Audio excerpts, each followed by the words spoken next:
Welcome everyone to the very first video of this new series of videos. Now, a little bit of a backstory for you guys. This took place in November 2014, a day after I attended my model railway layout of Farquhar at the Cultural Model Railway Show. Myself and my dad were looking through the videos and photographs of some of the other layouts of the show, and we're really impressed about how they were made.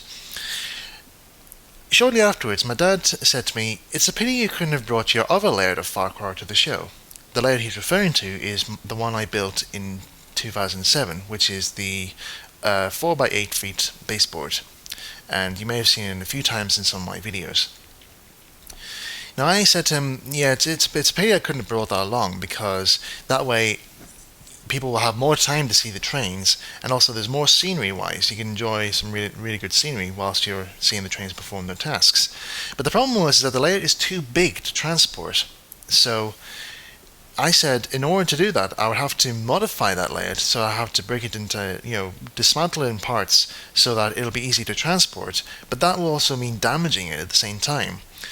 The other option was to either rebuild it or make a new one entirely, and just make it so that it's small enough to transport but also have the same amount of detail that first one had. So there was a long pause afterwards there, and then my dad says, "Well, why don't you give that a go? Why don't you rebuild this layout, fix up all the mistakes you made before, and make it suitable for exhibit?" So I thought about it, and a week later I thought, well, if the Reverend Audrey made the layout three times, why not I do it as well? Third time lucky, as they say.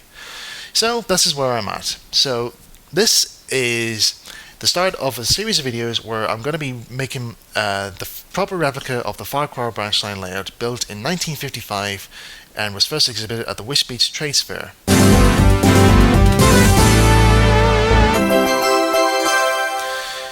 So, first of all, what I had to do is to do my research. Now, this folder here has all my research. It's all research I have regarding to the makings of Farquhar. Now, this is the first thing I need to look up, and that is the 1959 December issue of Railway Modeller, which features the Farquhar branch line as Railway of the Month, which is really surprising and pleasing to see. Now, this article gives you all the insight. The Reverend Audrey has written this really nice detailed article which gives you all the details and features as to what the layout has, how it was built, what engines operate on it, where the locos were made from, and how it performs at exhibits, all there. Plus, it also gives you the entire timetable for this layout, disregarding to the one operated by Thomas, Percy and Toby. Sadly, the timetable that includes Mavis and Daisy, I haven't really looked into that really, but I only know half of it. But for the second half, I'll have to do some more research on that. So anyway, once I've looked into my research of the layout, the next stage was to learn about how to build the layout. Now, the article does feature how the layout is built and what materials were used for it, so these were all taken into advance. But also I had to look at some other examples. Now, for those who wanted to build a model railway at home, I would recommend going out and buying these DVDs. Now, these are a video series done by the late Bob Symes, which gives you all details of model railways. These two in particular here, which gives you a look at some examples of some really impressive layouts. Layouts including Borchester Market, Pickwick, Windlesham Cove, Chesil Bay. It's all there, and it's worth checking out. These two are really good. But also in these videos, they also feature a small section where some professionals show you some techniques that they use to build their models. They're mostly related to scenery wise. So in this video here, you get an instructional guide as to how to make some really nice trees. And in this one here, Barry Norman will give you an insight as to how he does his scenery for Peverick. And it's worth checking out. It really is very well impressive when you see how they're all made. This video and this DVD, Bob Symes gives you detailed instructions as to how to make your own model railway layout using ready-made products. Now, the layout shown in this DVD is actually an N gauge, but the same principles can be done in 00 if you wish to go for that scale. So it's worth having a look at these DVDs if you can get them in your nearest DVD shop or on the internet. They're rough. I think the price for them is about £7 each, so it's worth. It actually is worth the money to get these. And I think there's also a collection, a complete collection you can buy, but I'm not really so sure.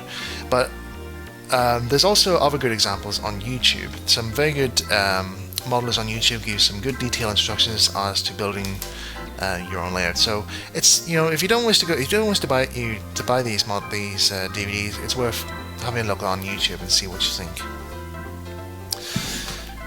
So once that's all done, I went about to get my track plan. Now this is from the Real Life Thomas the Tank Engine website, same places where I got this article for Farquhar Branch. Now this is the track plan for the Farquhar.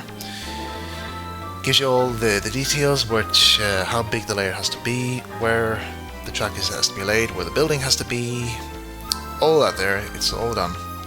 So the next thing is I had to work out how big whereabouts I'm going to be having my timber frame for the board, where I'm going to be having the scenery battens for holding the back scenes, where the hinges are going to be to fold the layout in half, because the original layout was designed so it could be folded in half and be transported into the back of a Bedford van. So that was the first stage I had to do. So highlighted here is where I'm going to be having my timber frame. Now the layout's entire size is 4 feet by 6 feet, and when it's folded up it'll be the size of 6 feet by 2 feet by 1 foot, 9 inches I think it is. So quite a few calculations had to be made whilst I was planning this. So once that was all sorted out, everything was all done and dusted, the next stage was to gathering the materials. So for the timber frame, I just used 2x1 timber, which is the best timber, in my opinion, to get when you're building your own baseboards. So I cut them out to the right lengths. Then also, once I made the frame, I also installed some bracing. Now it's important to install bracing on your layer, because if you don't, the top surface that when it's applied will warp, and it'll cause some very bad electrical problems to running your trains. So it's best to keep that in mind.